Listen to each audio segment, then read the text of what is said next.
Hindi ito emergency. 77 lungsod at bayan na ang nasa ilalim ng state of calamity ayon sa National Disaster Risk Reduction and Management Council. Hindi ito emergency. Dahil yan sa pinagsamang epekto ng bagyong Krising, Dante, Emong, pati ng hanging habagat. Hindi ito emergency. Batay sa pinakahuling datos ng NDRRMC, mahigit 3.3 million na individual na ang apektado ng masamang panahon. Hindi ito emergency.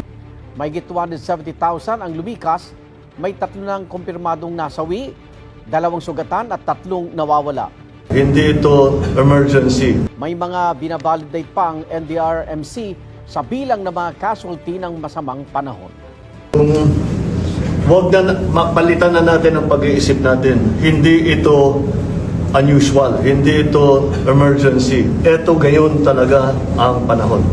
At mangyayari ito, sinasabi, ang estimate daw sa bagyo dito para sa Pilipinas sa taong ito, 12 to 15 na bagyo. So nakatatlo na tayo.